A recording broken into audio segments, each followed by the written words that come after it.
Então hoje vamos aprender sobre a doutrina da salvação. E não tem como começar a falar da doutrina da salvação com uma pergunta: qual, pastor? Por quem Cristo morreu? Qual o propósito da morte de Cristo? Quem foi salvo? Quem foi redimido? Então essa pergunta ela deve ser respondida biblicamente.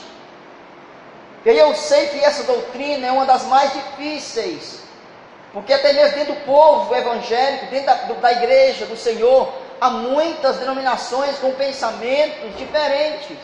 Mas o que a Bíblia ensina sobre isso? Então a mensagem de hoje é: Jesus morreu por todos. Será que Cristo veio ao mundo para salvar a todos os homens? Todos os homens serão salvos. A graça de Deus alcançará a todos. Todos serão perdoados. Eu sei que existem alguns pontos em comum a todos. Por exemplo, todos concordam que o valor da expiação de Cristo foi suficiente e grande para cobrir os pecados, ou todos os pecados de todos os seres humanos. O que Cristo fez tem o poder de perdoar o pecado de todo mundo. Isso aí é indiscutível. Também concordamos que a expiação ela é oferecida a todo ser humano. Aonde chega o Evangelho, ele é oferecido a todos. A todos. Embora existem ainda nações que não foram alcançadas. E aí eu vou falar um pouco sobre isso. Existem pessoas que morreram, que nunca ouviram o Evangelho. Embora ela seja oferecida a todos. Sabemos que qualquer pessoa que coloca sua confiança na morte expiatória de Cristo, certamente ela recebe o completo benefício dessa expiação. Também estamos de acordo que qualquer que responde à oferta universal do Evangelho é salvo. Qualquer pessoa. Agora a questão é: para quem a expiação foi designada? Para quem? Deus mandou Jesus ao mundo meramente para tornar a salvação possível às pessoas? Ou Deus tem algo específico, algo definido em sua mente? Ele veio só para possivelmente salvar alguns, salvar alguém, possivelmente alcançar as pessoas? Ou ele veio com um propósito específico? Essa doutrina é chamada a doutrina da expiação limitada. Mas alguns estudiosos não gostam da palavra limitada, porque dá a entender que não teve o alcance total do que Deus queria fazer. Essa palavra dá-se uma ideia de que ficou limitada, não teve a capacidade de cumprir com todo o propósito. Então eles mudaram para expiação definida. Algo definido. Definido. A Bíblia diz que a morte de Jesus Cristo foi como um pagamento para libertar os homens dos seus pecados. Até aqui tudo bem. Mas o problema é esse: a morte de Cristo libertou todos os homens, ou somente alguns homens dos seus pecados? Responda para você mesmo, vá meditando, é um estudo. O que a Bíblia diz sobre isso? E é sobre isso que vamos aprender nesta noite. Se dissermos que a morte de Cristo foi por todos os homens, como sempre ouvimos falar isso, não, pastor, Cristo morreu por todos os homens. Então nós não podemos ao mesmo tempo dizer que foi apenas por aqueles a quem Deus escolheu. Não podemos falar isso, que Deus tem os seus escolhidos, que Deus tem os seus eleitos. Se Cristo morreu por todos os homens, então Deus não precisava escolher um povo especial. Você tem que saber disso. Por outro lado, se dissermos que Deus realmente escolheu um povo especial, como a Bíblia ensina, então temos que aprender uma coisa: Cristo não precisaria morrer por todos. Afinal de contas, Ele tem os seus eleitos, Ele tem o seu povo. O Pai deu a Ele um povo. E aí é onde entra as questões, as interrogações. E eu quero que você medite nessa noite. É doutrina, isso é palavra, isso é Bíblia. É Bíblia. Se dissermos que a morte de Cristo foi um resgate ou um pagamento por toda a raça humana, então, primeiro, todo homem tem um poder para aceitar ou rejeitar a redenção. Afinal de contas, é para todos. Segundo, todos os homens realmente são redimidos por Cristo. Tem eles conhecimento disso ou não? Que já morreu mesmo, já pagou o preço.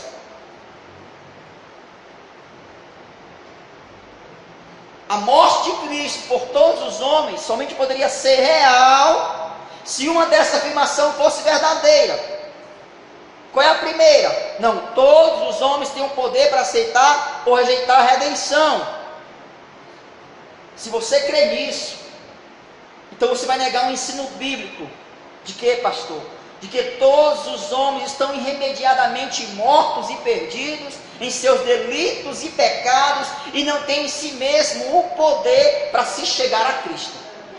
A Bíblia diz isso. Se eu disser que os homens têm poder para aceitar ou rejeitar a redenção, eu tenho que negar essa doutrina. O que, pastor? Que os homens estão mortos em seus delitos e pecados. E não é eles que se achegam a Deus, é Jesus Cristo que os apresenta ao Pai. Se nós afirmarmos que todos os homens realmente são redimidos por Cristo, como alguns pregam, aí você nega outro ensino bíblico. De que, pastor? De que existe homens que nunca encontrarão a salvação, homens que estão perdidos para sempre.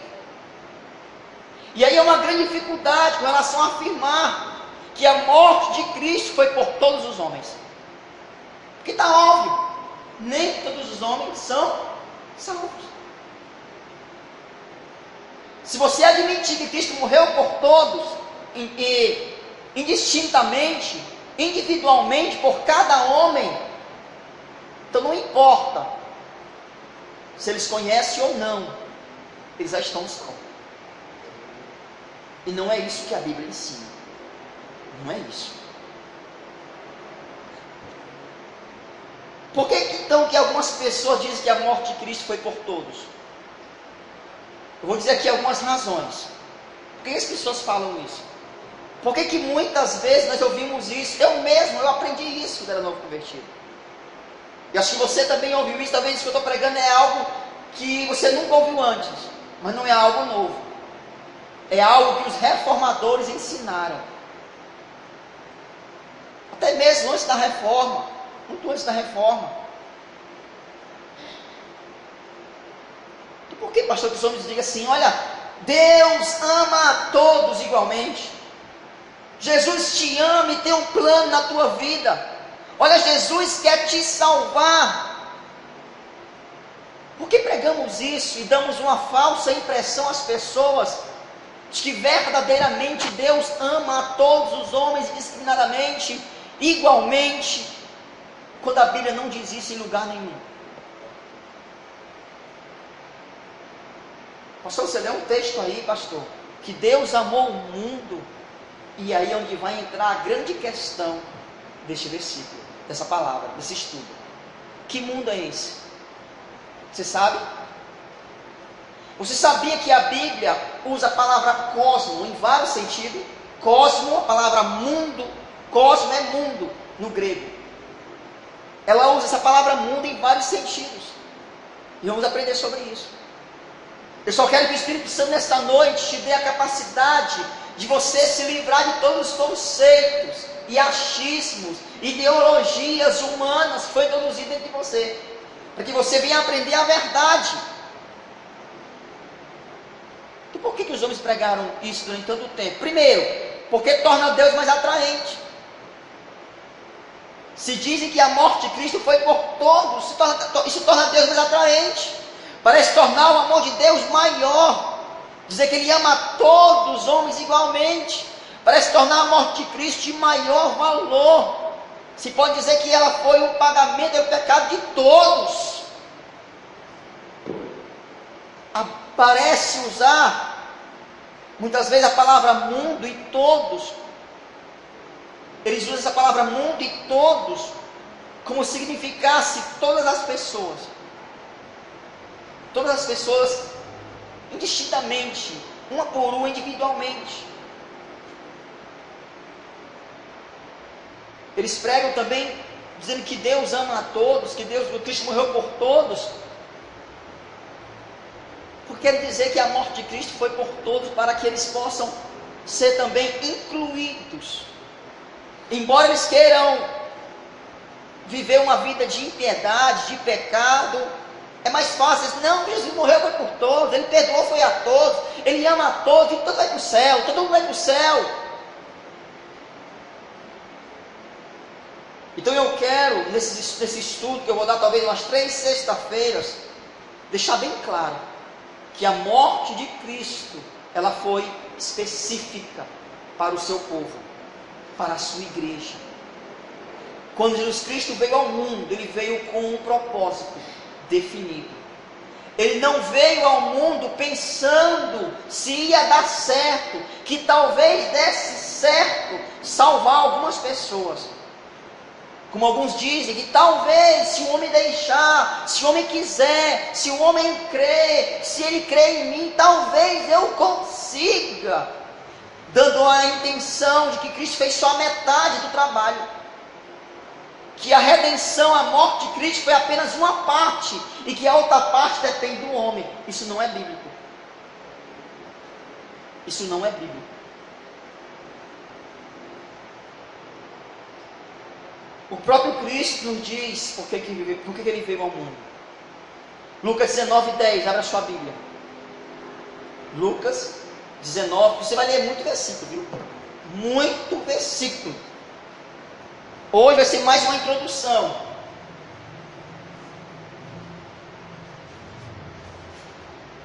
Porque o Filho do Homem veio buscar e salvar o que se havia perdido. Lucas 19:10. Numa outra ocasião, ele disse que o Filho do Homem viera para dar sua vida em resgate de... Por que não todos? Por que não disse todos? Aqui nesse texto. Em Marcos 10, 45. Marque na sua Bíblia. Marcos 10, 45. Em resgate de muitos e não de todos. O apóstolo Paulo também afirmou claramente, porque Cristo veio ao mundo, o qual Jesus Cristo se deu a si mesmo por nossos pecados, para nos livrar do presente século mal. Gálatas 1, 4. Cristo Jesus veio ao mundo para salvar os pecadores. 1 Timóteo 1, 15.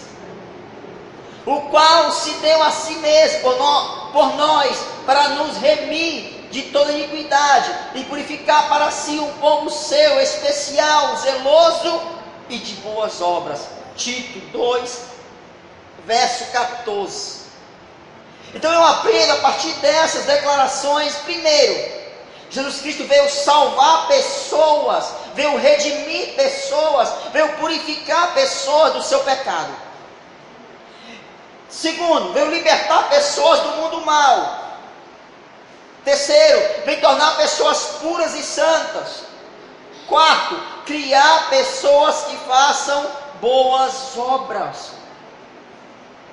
Em outras passagens, a Bíblia vai explicar o que realmente fez Cristo com a sua morte. E aí, aqui nesse estudo, eu quero falar 5 coisas que Jesus fez com a sua morte. 5 coisas. Abra sua Bíblia em Romanos 5, verso 1.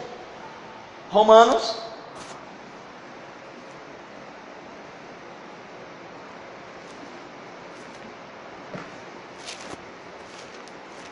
Capítulo 5.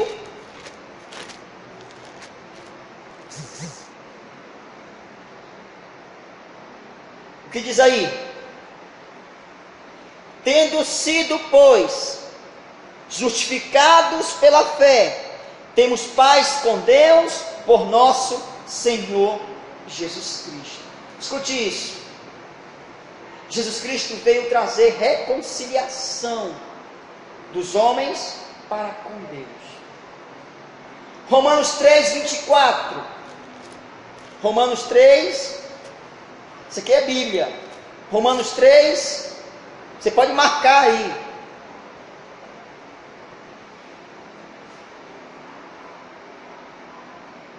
Sendo justificados, Romanos 3, 24, gratuitamente por sua graça, por meio da redenção que é em Cristo Jesus. Segunda coisa, ele veio justificar pessoas através da sua morte. Terceiro, Hebreus 9, 14. Hebreus 9, verso 14.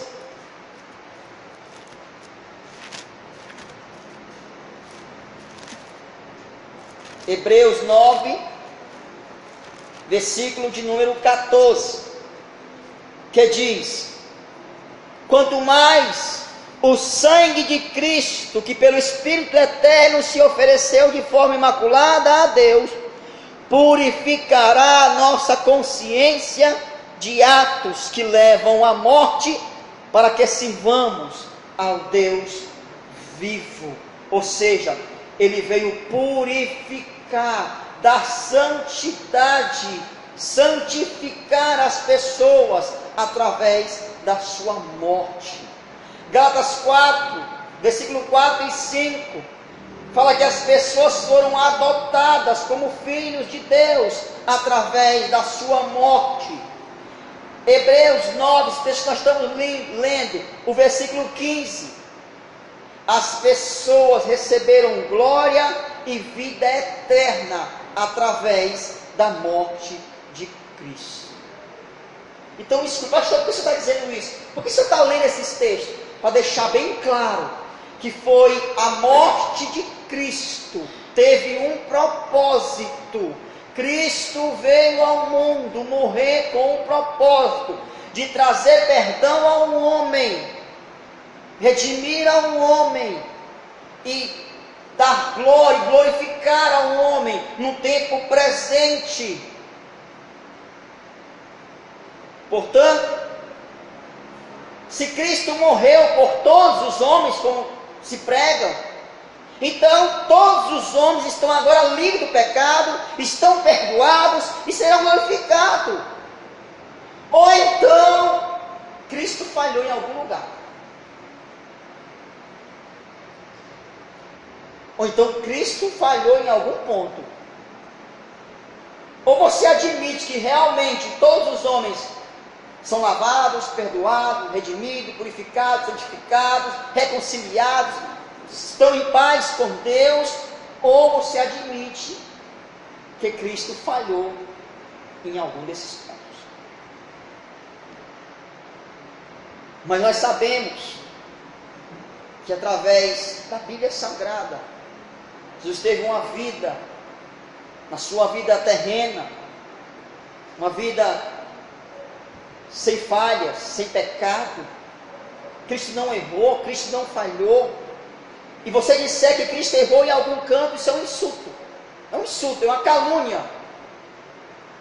É uma blasfêmia contra o próprio Deus.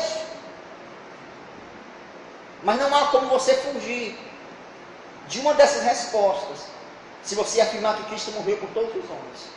Não há como você fugir. É uma dessas que eu citei aqui agora. Será que era a proposta de Deus realmente que todos os homens fossem beneficiados com a morte de Cristo? Aí Paulo vai dizer assim: não, pastor, o benefício da morte de Cristo é só para aqueles que produzem uma fé para crer em Cristo. Então parece que o ato de produzir fé é do homem, é algo gerado em si mesmo. É como se tivesse alguns homens diferentes um dos outros, que gerassem fé, eles criassem fé neles.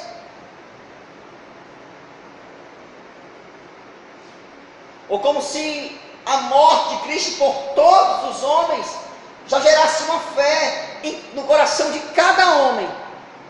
Então, quando ele morreu por todos, então todos tinham que ter uma fé. Todos tinham que ter uma fé dentro deles para ser salvo.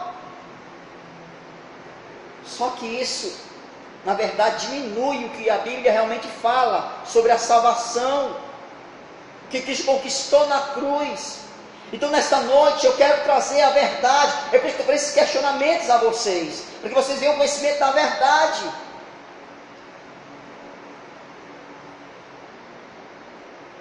Quem conquistou a salvação? Quem salvou quem? De quem vem a salvação? De Deus ou dos homens? De quem? De Deus. De quem vem a salvação? De Deus. Eu pergunto como? Você sabe? Como Deus salvou os homens? Através de Jesus? Agora ele salvou o quê? Então a questão é quem, como e o que? Faço as três perguntas. Essas três palavras eu vou usar neste momento com vocês agora. Aqui. Quando você pratica qualquer ação que você faz, há um agente. Quem? Ou seja, quem praticou. Há os meios empregados. Como? Como foi feito? E há um fim em vista. O que? O resultado final. Ou seja, os meios têm que estar de acordo com o fim. Eu vou agir de acordo com aquilo que eu quero. Eu não posso estar aqui querendo uma coisa e fazendo algo diferente. Posso? Vai acontecer? Não. Então podemos dizer que o fim é a razão para os meios. Eu tenho um propósito, eu tenho um objetivo, eu tenho um fim. Então esse fim vai determinar os meios. E se tivermos escolhido os meios adequados, o fim é certo. Agora, é claro que se a gente que pretende fazer alguma coisa tiver escolhido os meios adequados, isso não poderá falhar. E é esse princípio que eu quero aplicar na ilustração da doutrina da salvação. Quem é um agente? Quem que pretende nos redimir? Depois, quais são os meios utilizados para nos redimir?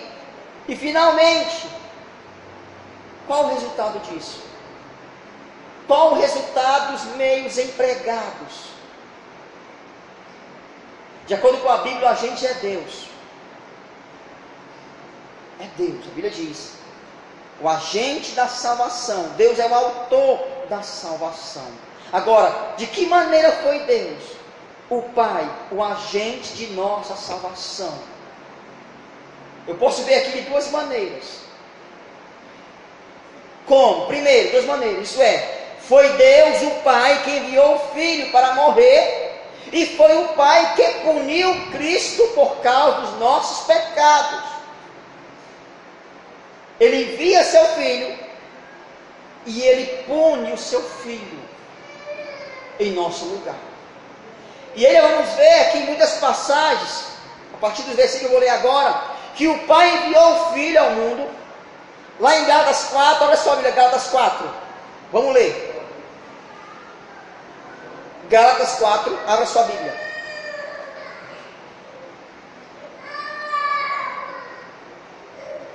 Versículo 4 e 5 diz: vindo a plenitude dos tempos, Deus enviou. Quem enviou? Deus enviou quem? Nascido de mulher, nascido sob a lei, para remir o que estava debaixo da lei, a fim de recebermos a adoção de filho. Discutir isso. O fato de enviar o filho envolveu Deus, no mínimo, em três coisas. O que, pastor? Primeiro, houve um propósito original que sempre estivera na mente de Deus. Lá em 1 Pedro, vou ler esse texto, no capítulo 1, verso 20, diz assim, vou ler o 19: mas pelo precioso sangue de Cristo, como de um cordeiro sem mancha e sem defeito, conhecido antes da criação do mundo, revelado nestes últimos tempos, em favor de vocês. Então, espera ainda, pastor. Cristo já havia sido morto, já estava nos decretos de Deus, na soberania de Deus. Cristo sendo morto, Cristo o cordeiro imolado. Então Deus já tinha um propósito específico. Escute isso. Deus já tinha um propósito em sua mente. Segundo, houve o seu ato de dar o seu filho. Ele deu a Cristo todas as habilidades necessárias que ele necessitava, a fim de fazer a obra para a qual ele foi enviado. Quando Deus envia o seu filho, ele não enviou alguém que talvez desse certo, que talvez fosse conseguir a salvação. Não. João 3. Eu quero ler Bíblia com você hoje. João 3, vamos para a Bíblia.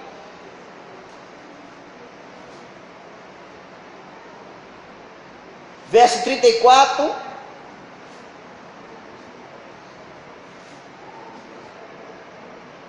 e 35. Escute isso. Pois aquele que Deus enviou fala as palavras de Deus, porque ele dá um espírito sem limitações. O 35. O Pai ama o e entregou algumas coisas. Algumas coisas? Não. Entregou tudo em suas mãos. Deus providenciou tudo que ele precisava, tudo. O que mais envolve Deus?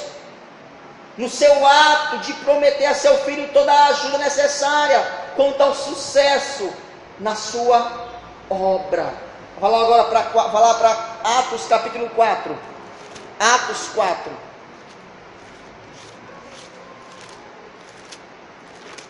Verso 10 e 11.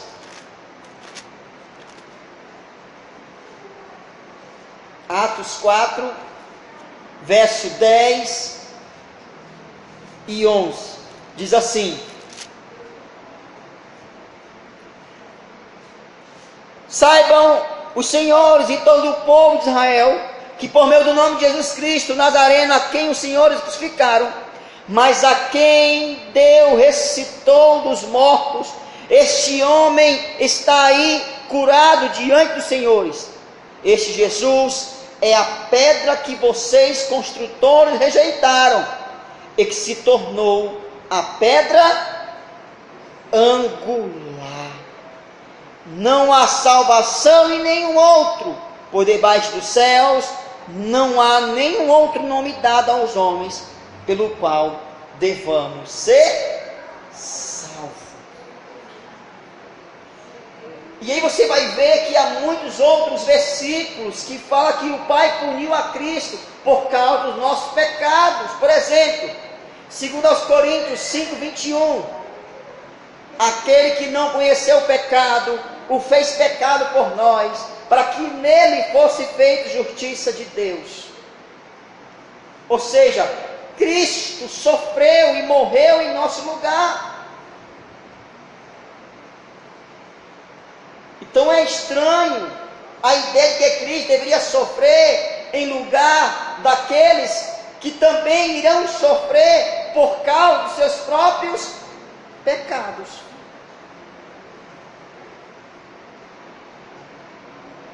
Porque nós sabemos que pessoas irão sofrer por causa dos seus próprios pecados. A Bíblia fala sobre isso. Então não há um cabimento em achar, em dizer que Cristo sofreu, Cristo padeceu pelos pecados dessas pessoas que também ainda vão sofrer por causa dos pecados delas.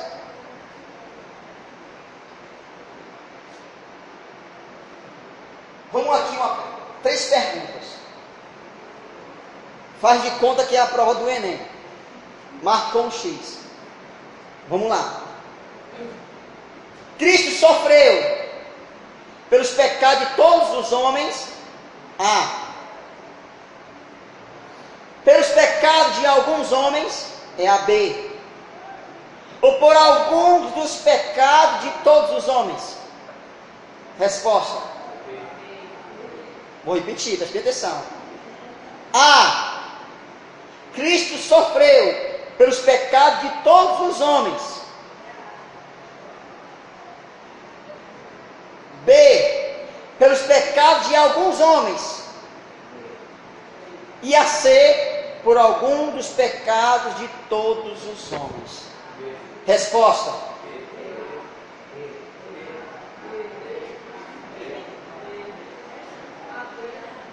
Se a A, vamos lá. Se a A é verdadeira, eu pergunto: por que não estão livres do pecado todos os homens? Se Cristo morreu por todos, como diz a A, eu pergunto: por que todos os homens não são livres do pecado? Mas pastor, porque eles são incrédulos, porque eles não creem. Então eu te pergunto mais uma vez: a incredulidade é um pecado? Sim ou não? Então esse pecado está perdoado também. Não é mais um pecado? Então por que ele não está livre desse pecado? Então por que ele continua incrédulo?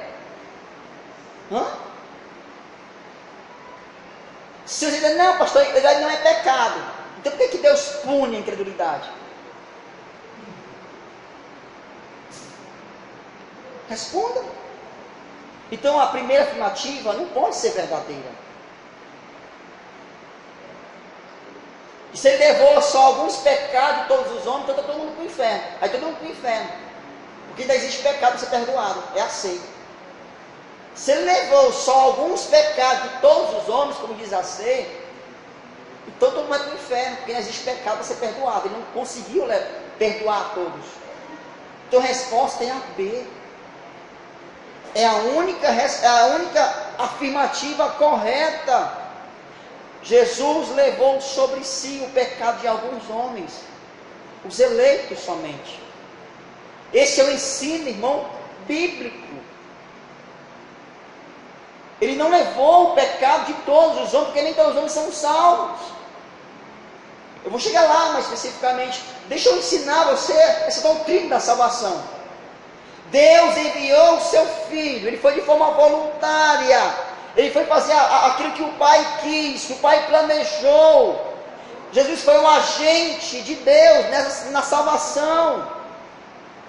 Ele diz: a minha comida é fazer a vontade daquele que me enviou e realizar a sua obra. João 4,34.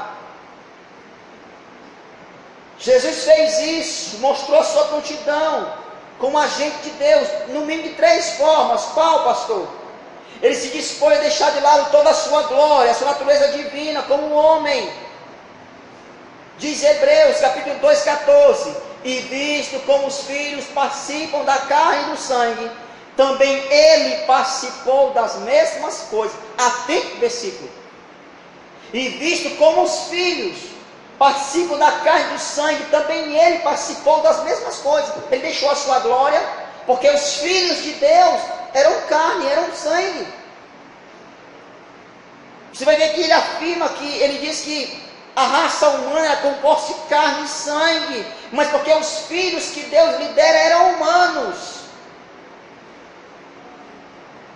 A prontidão de Cristo é relacionada aos filhos, não a toda a raça humana. Deixa isso bem claro, porque os filhos,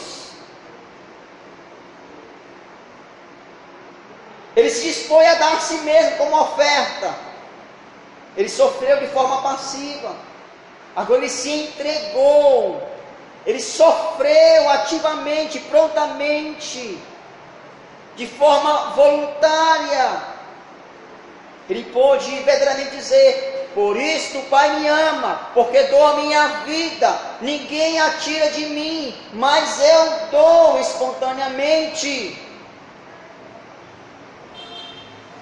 Ele intercedeu, ele orou em favor dos filhos. Agora Cristo, ele vai entrar no santuário, como diz Hebreus 9, 11 e 12, e a sua obra ali é de intercessão. Ele faz uma oração. Ele ora não pelo mundo, ele ora pelos seus, pelo que o Pai lhe dera. Ele não ora pelo mundo. Abra sua Bíblia em João 17. E aí eu vou te pegar nesse texto aqui agora. Que hora já temos? Talvez não dê para falar mais hoje. Vou parar por aqui. João 17. A oração sacerdotal de Jesus.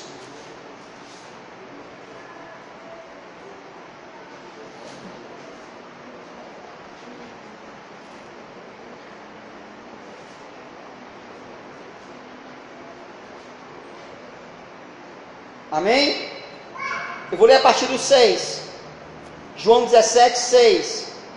Vamos lá. Eu revelei teu nome àqueles que do mundo me deste. Espera ainda. Olha a palavra mundo aqui agora. Espera ainda. Em João 3,16 diz que ele amou o mundo. E aqui nesse texto ele diz: Pai, eu revelei teu nome àqueles que do mundo tu me deste. Explique isso. Explique. Como é que João 3,16 diz que ele amou o mundo inteiro? E agora ele diz que ele amou, ele revelou, ele se deu, ele sacrificou, ele está intercedendo apenas por aquele que do mundo o Pai o deu. Vamos chegar lá. Eles eram teus, tu os deste a mim, e eles têm obedecido a tua. Para eles, agora eles sabem que tu que me deste, que tudo que me deste vem de ti, pois eu lhe transmiti as palavras que me deste, e eles as aceitaram. Eles conheceram de fato que vim de ti, e creram que me enviaste. Agora o 9. Eu rogo não estou rogando mas por aqueles que me, pois são Deus. Como é que ele vai morrer pelo mundo que não vai orar agora por esse mundo? Como é que eu posso dizer que Jesus amou o mundo, que ele não ora pelo mundo, que ele não intercede pelo mundo?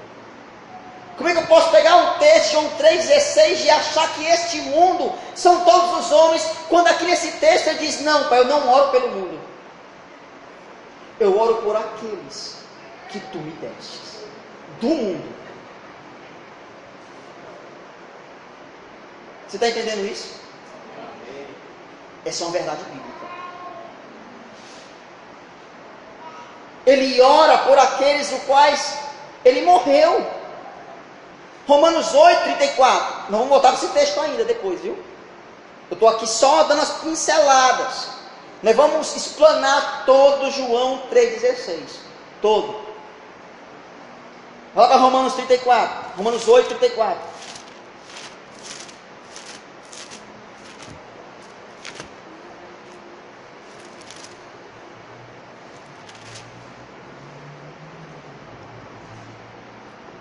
Diz assim: quem os condenará? Foi Cristo que morreu, E mais, quem ressuscitou está à direita de Deus e também intercede por nós. Escute isso. Ele pede que aqueles que lhe foram dados possam ir para onde ele está também. Está lá em João 17, 24.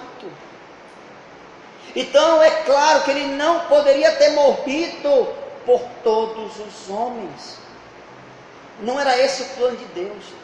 Nunca foi esse o plano de Deus. Se você acreditar nisso, que Deus tinha um plano de salvar todos os homens, então Deus falhou em alguma parte. Isso é uma blasfêmia. Você já leu o que está escrito em Gênesis capítulo 4, na queda do homem? Que da semente da mulher sairia um que esmagaria a cabeça da serpente. Aí quando você vai lá para João 8, se eu não me engano, Jesus está falando com os escribas e fariseus. Ele diz: por que vocês não me ouvem? Por que vocês não me entendem? Aí ele mesmo responde: Jesus, eu sei, porque vocês são filhos do diabo. E o diabo é mentiroso desde o princípio. Desde o princípio. Então entenda, nem todos conhecerão e terão a revelação de Cristo como Senhor, como Salvador. A morte de Cristo é eficaz. A morte de Cristo, ela é poderosa. Ela foi completa e absoluta, mas somente para os eleitos. Ela não falhou. Ela foi perfeita. Jesus não errou. Ele não foi barrado ou impedido. O homem não frustrou o plano da salvação. Ele não depende que o homem faça algo. Ele já fez tudo. A verdade é que ele não quis salvar a todos. Agora, não me pergunte o porquê. Ninguém, nem a Bíblia revela por que Deus não quis salvar todos. Eu sei de uma coisa: ele não tinha obrigação de salvar ninguém. Isso aí você não vai jamais culpar a Deus. Ninguém tem essa capacidade. Ah, por que Deus não salvou todo mundo? Eu tenho a resposta: porque ele não quis. Porque ele é Deus. Mas nenhum que é salvo fez algo para merecer a salvação. Porque somos salvos simplesmente por sua graça. Ele não viu em nenhum dos eleitos uma bondade, algo bonitinho, algo belo. Ele não fez acepção de pessoas. E aí alguém diz: ah, pastor, mas a Bíblia diz que Deus não faz acepção de pessoas. E não faz mesmo. Fazer acepção é escolher algo, ou alguém, ou alguma coisa, porque acha melhor algo naquilo. Ah, tu é branco, vem para cá. Não, tu é preto, vem para cá. Tu tem dinheiro, vem para cá. Tu não tem, sai para lá. Isso é acepção. Só que Deus não fez isso. Deus usou de graça, todos iguais, como? Perdidos e condenados, todos. Só que Ele quis, pela sua soberania, tirar alguns para Ele. Não, eu quero você, eu quero você, eu quero você. Vamos questionar a Deus? Paulo estava pregando isso em Romanos 13, se não me engano, e questionaram. Aí eu pergunto: pode o vaso dizer ao olheiro: por que me fizeste assim? Deus endurece quem quer e salva quem quer. Vou te dar algo mais de você ir mastigando. Lembra de Faraó no Egito? A Bíblia diz que Faraó endureceu o coração para não deixar o povo ir. Mas ao mesmo tempo a Bíblia diz que foi Deus que endureceu o coração de Faraó. Por quê? Porque ele queria revelar a sua glória. Ele queria derramar o seu poder e livrar o povo. Ele quis humilhar os deuses do Egito. Ele não forçou a Faraó a nada. Ele apenas usou a natureza pecaminosa que já existia em Faraó. O orgulho, a vaidade, a soberba. Ele se achava um Deus. Deus só usou o que tinha lá.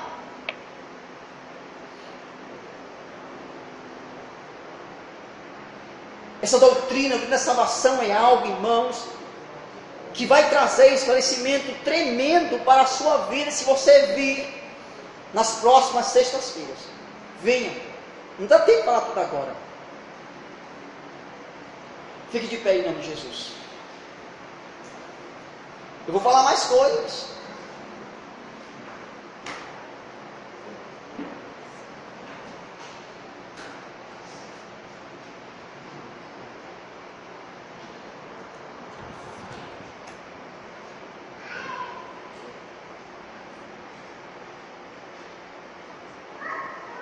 Escute isso aqui.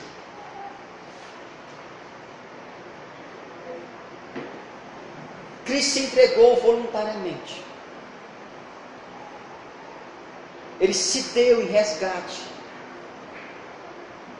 de muitos, ele fala.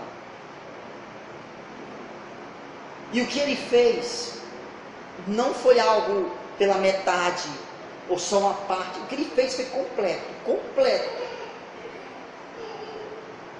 Ele elegeu, ele escolheu, ele justificou, ele redimiu, ele perdoou, ele fez tudo completo. Tudo. Ele não deixou uma parte para que os homens façam, não. Fez completo. E aí você tem que entender.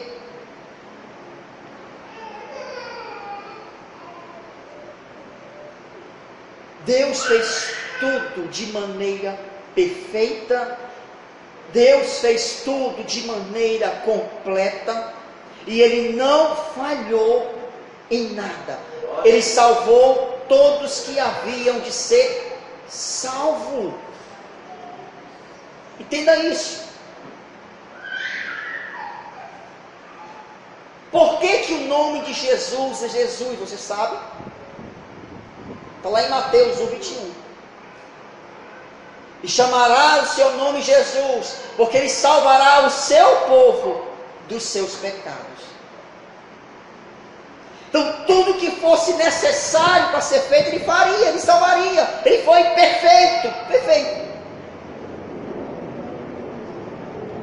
Perfeito. Vou ler mais outro versículo para você.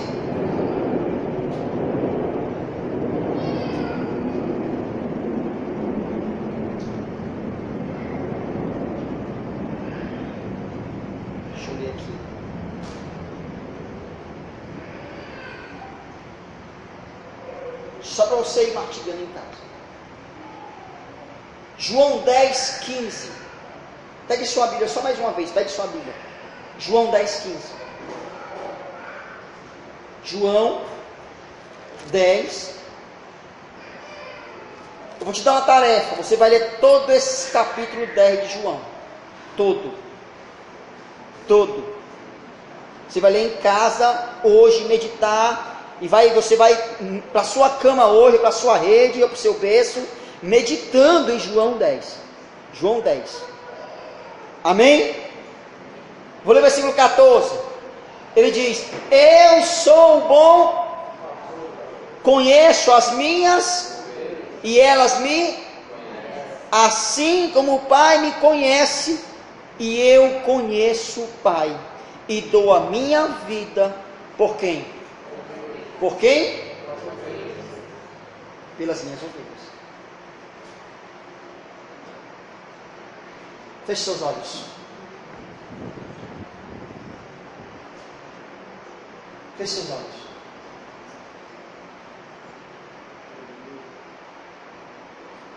Não conseguimos entender há coisas da palavra de Deus que são reveladas e outras não. Sabemos que Deus escolheu um povo. que Ele elegeu um povo, que Ele separou um povo. Ele enviou o seu Filho para morrer por este povo. Ele veio resgatar um povo escolhido seu. E talvez eu não sei o que você sente no seu coração por ser um eleito. Deveria essa doutrina trazer em nós um sentimento de gratidão, porque por sua graça, simplesmente por sua graça, Ele te escolheu, me escolheu. Não há como explicar por que Ele nos escolheu, ou porque Ele escolheu uns e outros não. Só podemos hoje dar graças a Ele, porque Deus, eu não fiz nada para merecer. E hoje Tu tem me revelado essas verdades.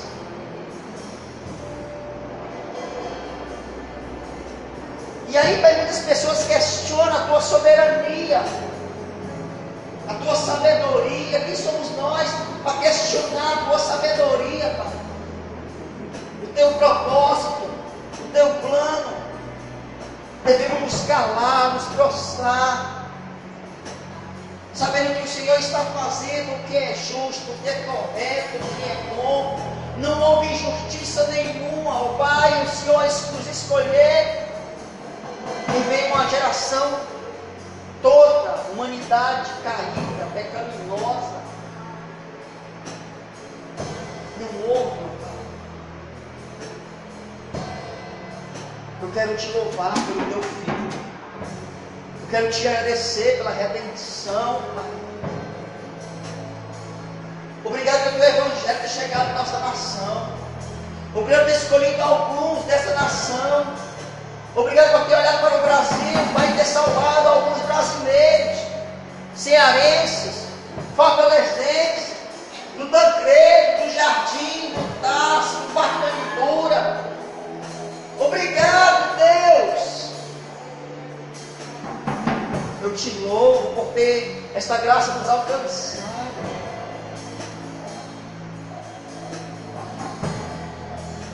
Pai, que o Senhor nos fortaleça cada dia. Que a Tua misericórdia alcance os nossos que ainda não Te conhecem. Porque não sabemos quem são os eleitos. Não há escrito na testa de nenhum, Pai, eleito, não eleito. É por isso que devemos pregar o Evangelho, eles não entendem. Ah, pastor, então por que o Evangelho é pregado a todos? Primeiro porque não conhecemos os eleitos. Eles precisam ouvir, porque a fé vem pelo ouvir, e ouvir a palavra de Deus. Assim como Paulo pregou com a multidão, mas apenas Lídia, apenas a Lídia, Deus abriu o coração de Lídia para compreender o Evangelho. E na passagem que Paulo pregar, a Bíblia diz que foram salvos todos aqueles que haviam sido destinados para a salvação. Vão ser salvos, vão todos aqueles que Deus destinou para ser salvos. Ele não vai falhar, não vai faltar uma ovelha, não ficará perdida nenhum de todos aqueles que Ele morreu. Por isso pregue, ore, interceda, para que esta graça alcance os seus. Peça que Deus abra o entendimento deles, abra os olhos deles, assim como um dia eu fui aberto.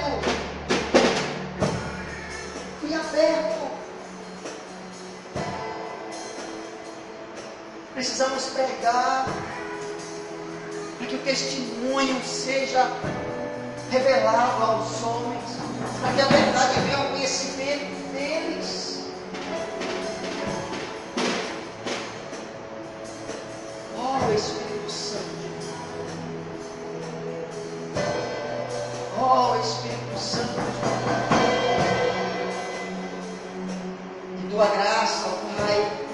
tua sabedoria nos envolva a cada dia, nos fazendo mais parecidos contigo, mais tementes, mais santos, mais fervorosos, ó Pai, com o coração cheio de gratidão, Pai.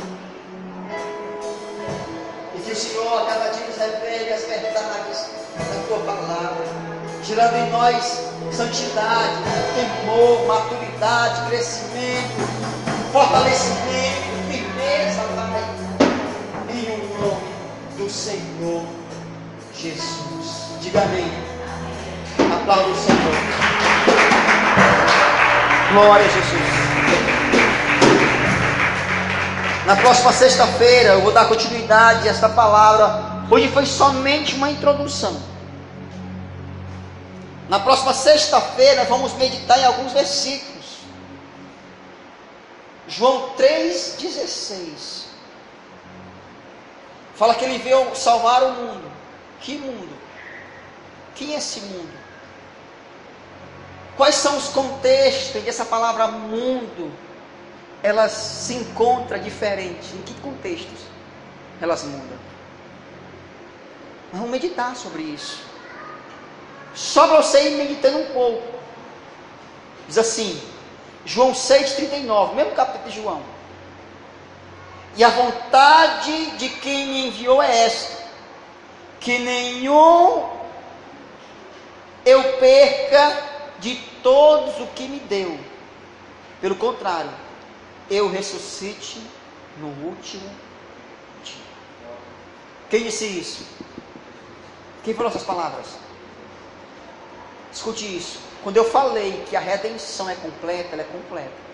Nenhum dos que Jesus recebeu do Pai irá se perder. Nenhum. Existe um povo que pertence a Deus e o maligno não toca. Existe um povo que foi comprado, que foi liberto, que foi redimido, que foi justificado, que não há mais nenhuma condenação e que descansará com Deus em glória. E foi exatamente por esses que ele veio salvar e veio morrer. Amém? Nós vamos meditar sobre isso na próxima sexta-feira. Amém? Pastor, eu tenho algumas dúvidas. Você pode anotar as dúvidas, perguntas, questionamentos. Coloca no papelzinho. Traz na sexta-feira e eu vou escolher aqui algumas e vou responder. Amém? No finalzinho da palavra a gente vai responder. Talvez eu até responda durante a pregação, mas eu vou pegar os papelzinhos para responder no final da palavra. Amém? Amém, irmãos? Amém. Porque eu sei que essa doutrina ela causa assim, muita dúvida, muito questionamento nas pessoas. Amém? Mas está na Bíblia. Ou você crê que ele morreu por todos, ou você crê que Deus tem um povo escolhido, ou você crê que ele tem um povo eleito. Amém? Temos que definir isso. Temos que ter convicção. Temos que ir para a Bíblia. Temos que ter amparos bíblicos. Não é só dizer, é ter amparo, é ter argumentos, é estar firmado na palavra de Deus. Amém, irmãos? Vamos orar então? Senhor Deus, obrigado. E quero te agradecer, Senhor da glória, por este momento. Que o Espírito Santo fale, revele e comece, Pai, a fazer com que a semente que foi plantada venha crescer e dar frutos. Sei, ó Pai, que eles não estão acostumados a ouvir a palavra da verdade, mas Tu és poderoso, ó Pai, para dar eles um entendimento, assim como o Senhor me deu. Num dia também eu fiquei assustado, sem entender, mas eu fui buscar, eu fui examinar, eu fui orar, Pai, e o Senhor me revelou. Fala para o coração deles, que eles te busquem em oração, que eles não sejam tolos, sem só questionar, sem ter um argumento baseado na Bíblia, mas que a Bíblia seja o argumento, seja a base de tudo que eles pensarem ou falar, Pai, em o nome do Senhor Jesus. E a paz do nosso Deus, que é todo poderoso, que o amor do Filho Jesus, nosso grande Salvador, que a comunhão, a consolação, a unção e o poder do Espírito Santo seja com todos nós, agora e para todos sempre. Diga amém. Dê a paz do Senhor ao seu irmão, em nome do Senhor Jesus.